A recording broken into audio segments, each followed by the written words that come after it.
venceu a prova do tempo. O livro de Deus, a Bíblia, ainda relevante neste mundo complexo. Está escrito Canadá, partilhando mensagens de esperança ao redor do mundo.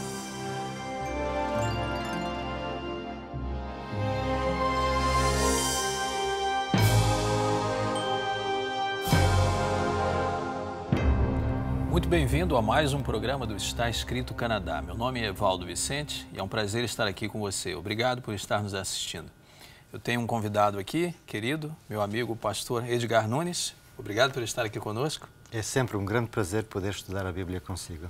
Amém. É mais um programa que fazemos juntos aqui. Já tivemos o privilégio de estarmos juntos em outras ocasiões, mas quem sabe ainda alguém que está nos assistindo e lhe vendo pela primeira vez, e para benefício deles, se eu posso fazer uma breve introdução de quem você é, onde serve e tal. Com certeza. Eu sou um pastor da Igreja Adventista de Toronto, a Igreja Portuguesa Adventista de Toronto.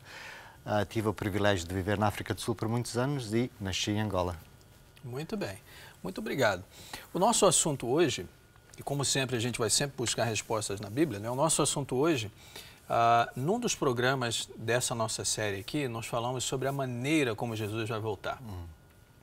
Que alguns pensam, alguns defendem a ideia de um arrebatamento secreto, mas a Bíblia é clara quando diz que a volta de Jesus vai ser um evento visível, vai ser um evento que todos vão poder ver, todos vão poder ouvir, assim como um relâmpago que sai do Oriente, se mostra até o Ocidente. Então, a Bíblia é clara em relação a isso. Mas e o tempo que antecede a volta de Jesus? Não é? Como nós sabermos, será que é possível saber quando Jesus vai voltar?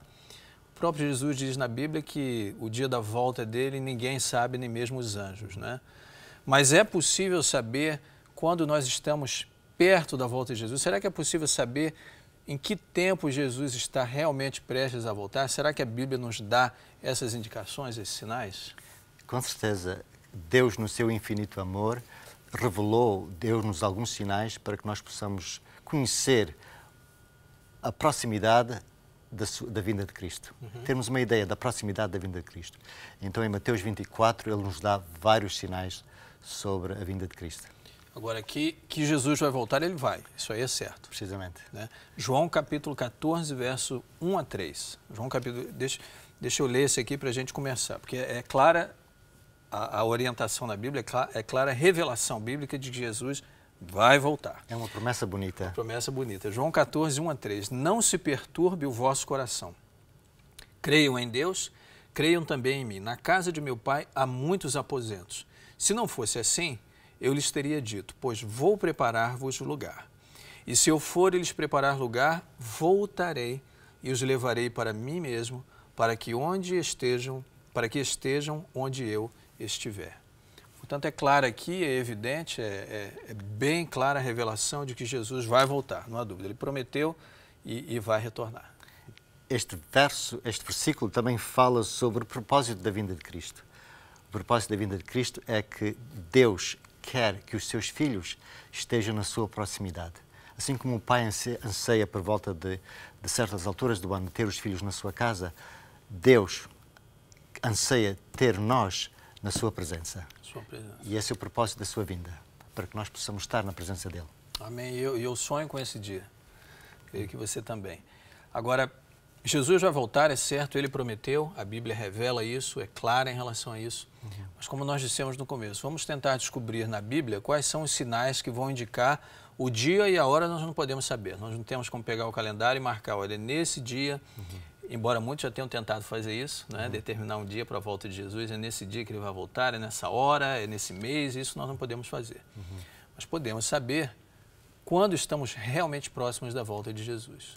Foi uma pergunta que os discípulos fizeram. Quando Jesus começou a falar sobre o seu segundo regresso, os discípulos de Jesus fizeram precisamente a mesma pergunta. E nós lemos esta pergunta que eles fizeram em Mateus 24, versículo 3.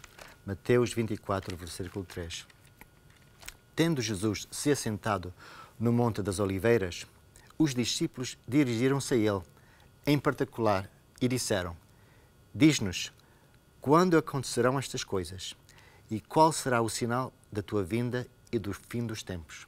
Por isto, a pergunta que nós estamos a fazer já foi feita há quase 2000 anos pelos discípulos a Cristo. É verdade. E ele deu várias respostas.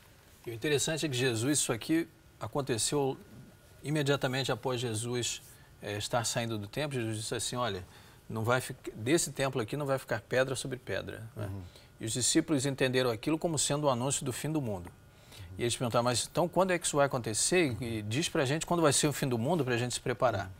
E Jesus, na sua infinita misericórdia, no seu amor, né, ele começou a explicar o que aconteceria imediatamente nos próximos anos ali, depois da sua volta para o céu, mas também deu prenúncios do que vai acontecer no fim dos tempos, na sua volta. E é isso que a gente vai começar a ver aqui agora. Um dos sinais que Jesus apresentou, logo imediatamente em resposta a essa pergunta dos discípulos, é de que haveria no mundo falsos líderes religiosos. Vamos ler aqui, verso 4 e 5.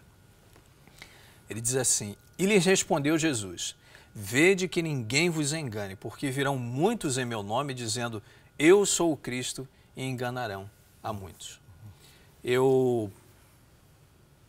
Na minha vida, talvez não tenha sido tão longa ainda como de alguns, mas eu já vi muita gente professando ser o próprio Cristo. Muita gente professando ser Jesus, muita gente professando ser a reencarnação de Jesus, outros que dizem que Jesus, que Deus veio e se misturou com ele, se uniu com ele, e aí agora eles são uma encarnação do próprio Deus. Já ouvi isso muito, né? Mas em geral você vê que quando acontece isso, em muitos casos até acontecem tragédias, pessoas que surgem dizendo que são líderes, que vão levar pessoas à salvação, prometem levar as pessoas para uma experiência supernatural, não é? E no final disso vem tragédia, vem morte, vem muita gente, um extermínio em massa, mas Jesus avisou que isso ia acontecer. Não é? Abram os olhos, porque esse é um dos sinais de que nós estamos chegando no fim dos tempos. Haverão falsos cristos e falsos profetas. E é por isso que é importante nós estudarmos a palavra de Deus com diligência, para nós nos podermos saber como identificar esses falsos cristos, não é? E eu talvez pelo conhecimento, né, que nós temos, eu teria muita dificuldade em acreditar se aparecesse alguém aqui agora no estúdio dizendo, eu sou Jesus. Mas a coisa pode ser sutil, pode ser diferente. Talvez para mim isso não funcione. Funcione para outra pessoa, mas para mim pode funcionar, quem sabe, uma verdade disfarçada, uma mentira disfarçada de verdade e tal. E nós temos que estar firmados na palavra. Essa é que é a lição principal, firmados na palavra. Por isso que Jesus diz, abram os olhos, tenham cuidado que ninguém vos engane. Né? E tem outro sinal que ele apresentou. Jesus falou aqui na sequência que haveriam guerras e rumores de guerras. De facto, há vários sinais que revelam que nós estamos a viver perto da segunda vinda de Cristo. Em Mateus 24, versículos 6 e 7, nós lemos alguns destes sinais. E certamente ouvireis falar de guerras e de rumores de guerra. Vede, não vos assusteis, porque é necessário assim acontecer, mas ainda não é o fim. Porque se levantarão nação contra nação e reino contra reino. É interessante notar que o século XX foi o século mais sangrento da história da humanidade. E houve aquelas duas grandes guerras mundiais, onde milhões e milhões de pessoas morreram, e desde essas duas guerras trágicas, houve várias outras guerras que também tiveram consequências trágicas para a humanidade. É verdade. Agora, muita gente ouve isso e diz assim, não, mas guerras e rumores de guerras existem desde o início da humanidade, desde o tempo do povo de Israel. Como é que pode ser guerra um sinal da volta de Jesus? Porque desde a história de Israel que havia guerras, 6.000 anos, 4.000 anos se passaram, e como é que ainda hoje nós podemos encarar isso como sendo sinal da volta de Jesus? Mas tem um verso interessante que vem na sequência, que é o verso 8 de Mateus capítulo 24, 8, em que Jesus diz assim, ele disse aqui, abram os olhos, haverá guerras e rumores de guerras, e no verso 8 ele diz assim, tudo isso é o princípio de dores. E a analogia aqui é com uma mulher que está grávida, né? Que está prestes a ter um bebê, e ela começa a sentir dores, e eu tenho certeza que há mães aqui nos ouvindo, né?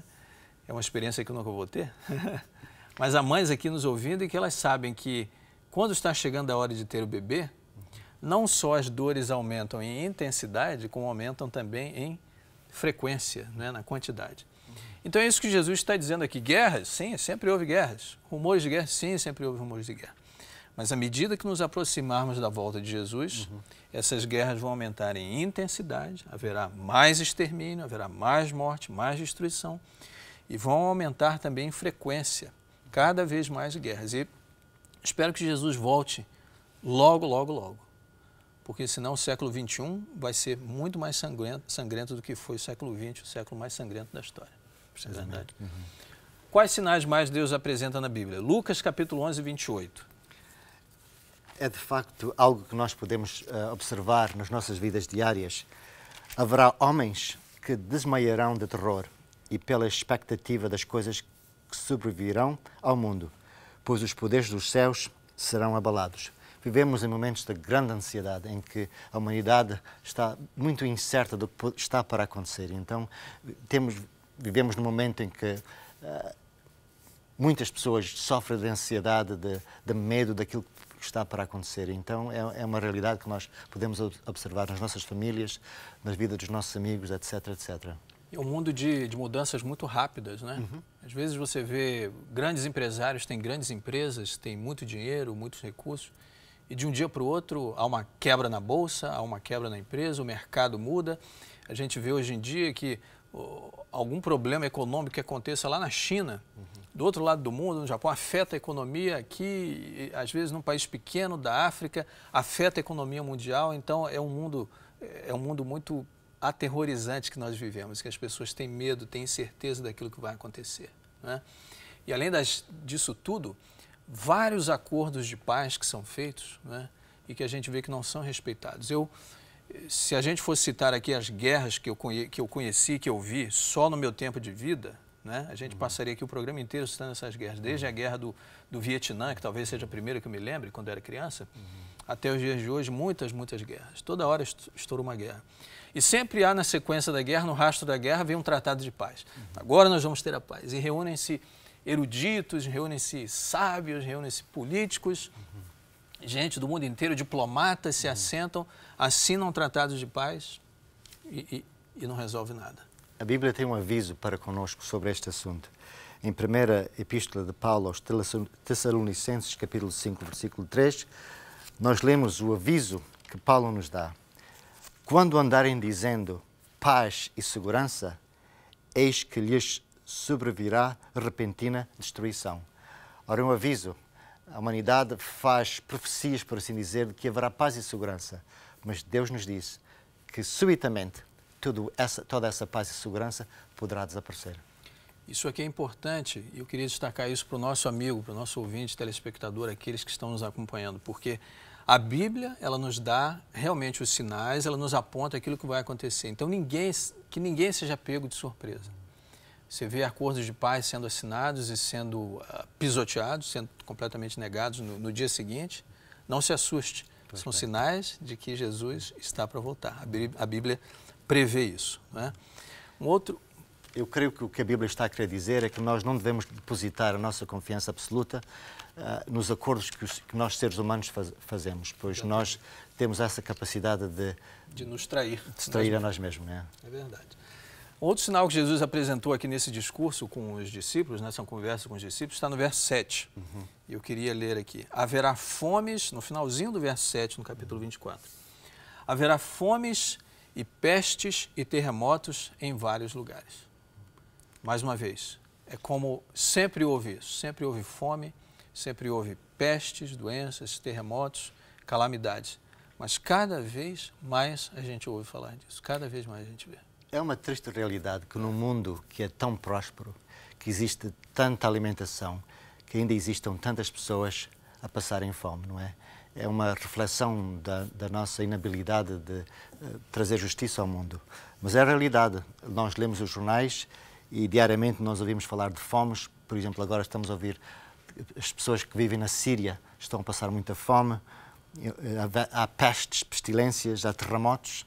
E em vários lugares. Há alguns anos houve aquele grande tsunami na Ásia, no qual morreram milhares de pessoas. São sinais do fim dos tempos. De que Jesus está às portas, né?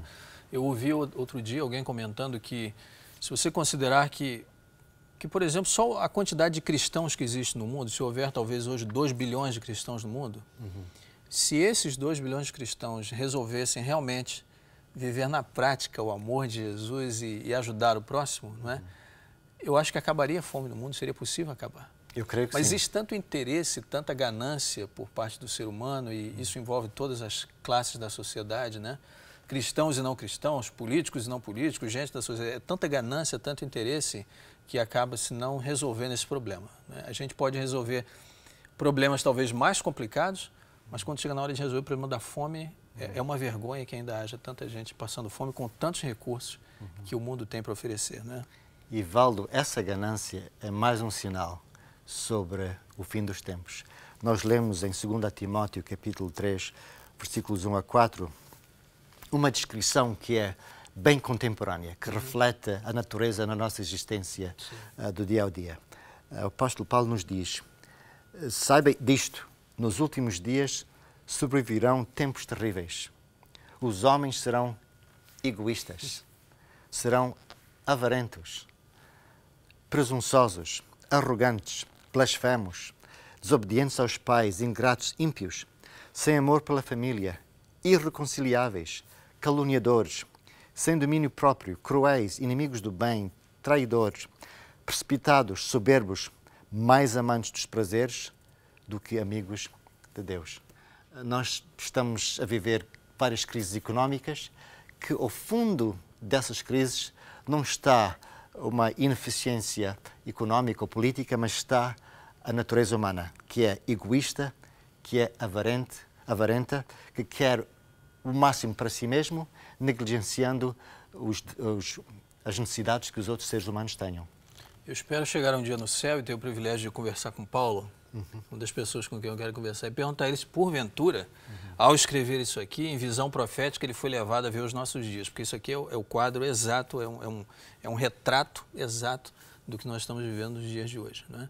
E mais que isso, a Bíblia também nos alerta para uma situação de que não só haverá pestes, haverá pestilências, terremotos, doenças diversas, dificuldades, homens desmaiando de terror, preocupados com o que vai acontecer no amanhã, fomes, guerras, rumores de guerras, tempos difíceis, tempos angustiantes. A Bíblia também prevê dificuldades econômicas, né? É de facto muito interessante. Eu creio que este livro, que foi escrito há mais de 2000 anos, fala sobre a nossa realidade contemporânea. E a maneira como ele fala sobre a realidade contemporânea, de facto, confirma a inspiração deste livro, que merece toda a nossa atenção, que merece todo o nosso estudo. Em resposta à sua pergunta, de facto, a Bíblia descreve a nossa condição económica de momento, não é? Primeiro, a Tiago, capítulo 5, versículos 1 a 5. Sim. Eu gostaria de ler. Sim. Ouçam agora, vocês ricos, chorem e lamentam-se, tendo em vista a desgraça que lhes sobrevirá. A riqueza de vocês apodreceu e as traças corroeram as suas roupas. O ouro e a prata de vocês enferrujaram, e a ferrugem deles testemunhará contra vocês, e como fogo lhes devorará a carne. Vocês acumularam bens nestes últimos dias. É interessante que há alguns meses eu estive em Portugal e ouvi dizer que a fortuna da nação portuguesa estava nas mãos de apenas 10 mil cidadãos de Portugal. Uau. Eu creio que é verdade nos Estados Unidos, em que a fortuna toda desse país está num número muito pequeno, numa minoria precisamente, não é? Falando precisamente sobre isto. Vocês acumularam bens nestes últimos dias. Vejam o salário dos trabalhadores que ceifaram os seus campos e que vocês retiveram com fraude. Está clamando contra vocês. O lamento dos ceifeiros chegou aos ouvidos do Senhor dos Exércitos. Vocês viverem luxuosamente na terra, desfrutando prazeres. Ivaldo, eu li há algum tempo a história de um bilionário indiano. Eu creio que ele devia ter uma fortuna de 14 bilhões de dólares. E podes não acreditar, Ivaldo, mas ele construiu um palácio no valor de 1 bilhão de dólares. Quando à volta dele vivem milhares, talvez milhões de pessoas na pobreza absoluta, muitas delas sem uma casa com as mínimas condições. Verdade. E Mais uma vez eu digo, vou perguntar a Tiago também, se ele escreveu isso aqui, se teve em visão profética os nossos dias, porque é um retrato exato na nossa sociedade. Gente ganhando dinheiro e se enriquecendo às custas da exploração dos outros, né? Às custas de explorar os outros, da miséria dos outros. Isso dói, isso corta o coração, mas é a realidade dos nossos dias. E a Bíblia mostra que isso é um dos sinais que indicam que Jesus está realmente muito próximo a voltar. Precisamente. Não é? E tem mais, a gente volta aqui para Lucas, capítulo 21, verso 34. Lucas, capítulo 21, 34. Também outro versículo que fala sobre os sinais dos fins dos tempos, não é? Diz assim, Jesus terminou dizendo, fiquem alertas, não deixem que as festas e as bebedeiras ou os problemas desta vida façam vocês ficarem tão ocupados que aquele dia pegue vocês de surpresa. Eu tenho certeza que alguém pode estar ouvindo isso aqui pensando, bom, será que essa mensagem é para mim? Talvez seja, né? Porque Deus sempre desejou que nós cuidássemos do nosso corpo, que nós preservássemos, que nós respeitássemos os limites, não é? Não vivêssemos em bebedeiras, em festas ou se envolvendo em problemas desta vida de tal forma que as pessoas ficam tão ocupadas que aquele dia pegue vocês de surpresa. Quando nós tivemos um programa aqui, não faz muito tempo, sobre a questão do arrebatamento secreto, que é uma doutrina que a Bíblia não apoia, né? Que não tem base bíblica, muita gente pensa então assim, bom, algumas pessoas serão arrebatadas de repente e irão para o céu, mas não. Quando a Bíblia diz que o dia do Senhor virá como ladrão, na verdade está se referindo àquelas pessoas que não estão preparadas e que vão ser pegas de surpresa em relação à volta de Jesus. E aqui está mais um alerta, que vocês não se envolvam nessas coisas, que abram os olhos, mantenham a sua mente clara, mantenham-se longe da bebida, mantenham-se longe da glutonaria, mantenham-se longe das festas, mantenham sua mente clara e limpa, saudável, para vocês estarem apercebidos daquilo que está ao redor, estarem despertos em relação à volta de Jesus, não serem pegos de surpresa. Né? Sim, sim. Mas nem tudo nem tudo são sinais negativos. Né? Há um sinal lindo e importante que realmente aponta e mostra para a gente, opa, está chegando o final. E é o sinal que é o mais positivo deles, que é a pregação do Evangelho. Pregação do Evangelho que vai alcançar o mundo de uma maneira cada vez mais exponencial. Não é? E isso vai indicar que Jesus realmente está para voltar.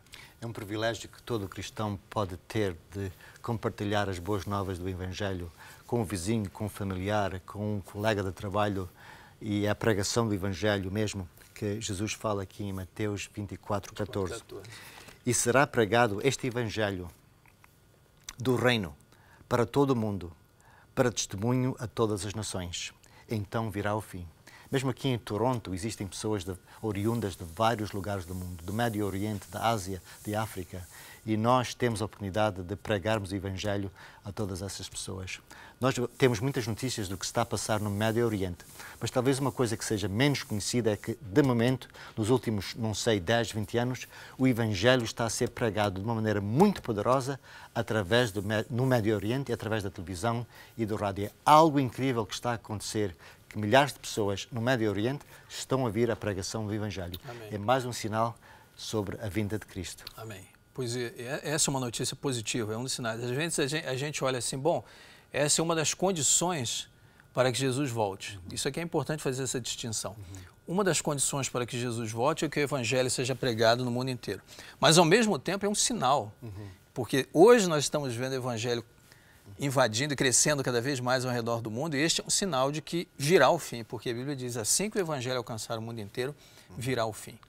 E às vezes a gente pensa assim, está demorando, né? E Jesus já podia ter voltado. Eu ouvi uma certa vez um pregador dizer o seguinte, seria uma oração muito egoísta da minha parte como cristão, pensar assim, Senhor, volta amanhã, porque minha família está preparada, eu estou pronto e quero ir para o céu com os meus filhos, enquanto há tantos milhares e milhões que nunca ouviram falar do amor de Jesus. E Deus é paciente, Deus é longânimo, está oferecendo ainda a oportunidade para que outros cheguem. Nosso tempo, felizmente, está acabando, acabou. E a gente fala da volta de Jesus, essa esperança do cristão, e se a gente pudesse, ficaria aqui 1 hora falando. Mas o nosso tempo está acabando. E eu queria que o senhor fechasse com uma consideração final a respeito dessa esperança, dessa bendita esperança da qual a Bíblia fala aqui em Tito, capítulo 2, 12 e 13. Se o senhor me permitir, eu vou ler esse texto E a gente vai encerrar, infelizmente, já encerrar aqui. Tito, capítulo 2, versos 12 e 13. E a viver de maneira sensata, justa e piedosa nesta era presente, enquanto aguardamos a bendita esperança, a gloriosa manifestação de nosso grande Deus e Salvador, Jesus Cristo. A vinda de Cristo são de facto boas novas para quem está a sofrer, para quem está a encarar o fim da vida. A realidade é que em breve Jesus virá. Ele irá pôr ao fim a sofrimento e a morte. E iremos então viver num novo mundo em que não existe nem o poder, nem a presença do pecado. Amém. Muito obrigado, pastor Nunes, mais uma vez. O senhor faria uma oração para encerrarmos esse programa, por favor? Com certeza. Senhor nosso Deus, te agradecemos pela maravilhosa mensagem que nós acabamos de estudar. Amém. Que em breve o teu Filho virá. Eu te peço que qualquer telespectador que estiver a ouvir esta mensagem, que ele possa abrir o seu coração, que possa colocar as suas mãos, a sua vida nas tuas mãos, nas suas mãos, e que ele e a sua família se possam preparar para o teu breve regresso. Te agradecemos pela graça que tu nos dás, que nos pode dar a salvação para a vida eterna. É o que pedimos e agradecemos. Em nome de Jesus. Amém. Amém, Senhor.